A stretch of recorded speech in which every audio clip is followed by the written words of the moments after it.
When King Asa died, Jehoshaphat, his son, became king of Judah.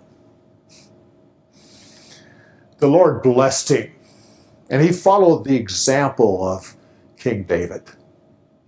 The first thing he did was make Judah more secure. Then he set up an educational system so that the people could better understand the laws of God. The Lord put fear in the surrounding nations, so they didn't want to go to battle with King Jehoshaphat. At that point, the king decided that he wanted to make an alliance with the northern tribe of Israel. He did this by arranging a marriage between his son and King Ahab's daughter. To strengthen this alliance, he went to Samaria to visit with King Ahab. While he was there, Ahab said, "I'm going to go to battle with Syria. Come with me, and we'll fight together." Jehoshaphat said, "I'm willing to go if it's God's will. Let's ask the prophet and see what he says." So Ahab called in all 400 of his prophets and said, "Should I go to battle with Syria?" Oh, they said, "Definitely, you should go to battle. The Lord will give you victory." Jehoshaphat said, "I was wanting to hear from a prophet of the Lord. Don't you have one of those here in Israel?"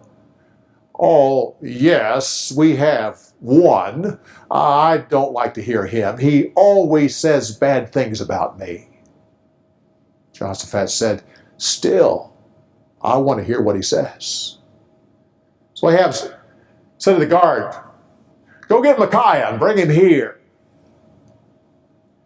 As the guard brought the prophet in, he said to him, "All the other prophets have spoken well of the king's plans, so you should do the same."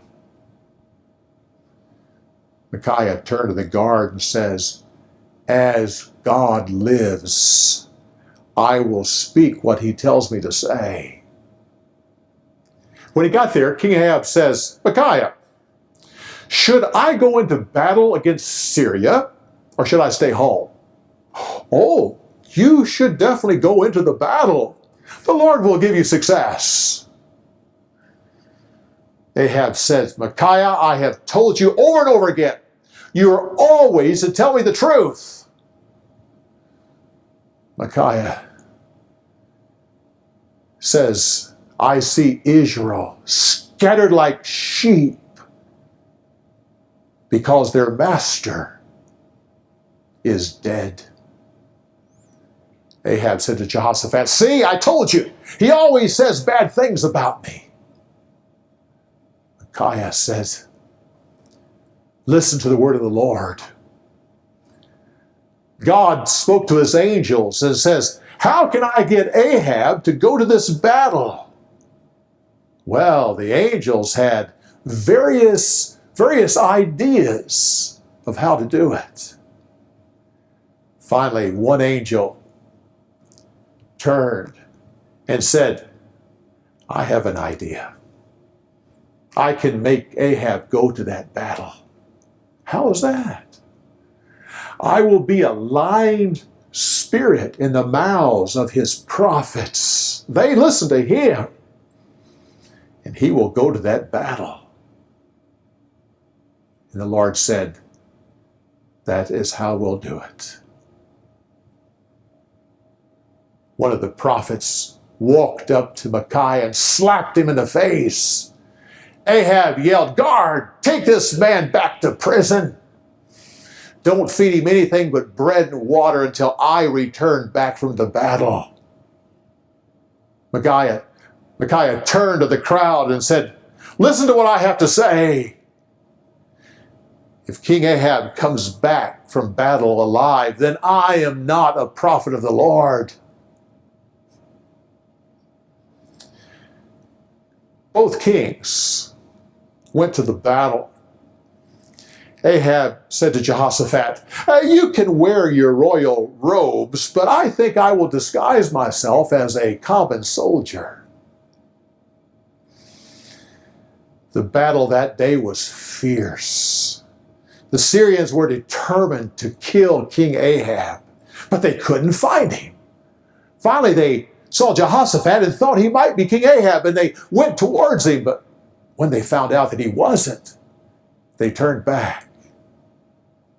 And then by chance, an Assyrian soldier put an arrow in and shot it into the air, not aiming at anything in particular. The arrow came down and hit Ahab at a joint in his armor. He cried out, "Take me off the battlefield, I'm wounded." They took him to the edge of the battle and they propped him up in his chariot so he could watch how the battle was going. He sat there until the sun finally set in the west. And then he died. They took him back to Samaria, buried him there. Someone then washed the chariot out at a pool. Dogs came and licked up his blood. Just like the prophet had said.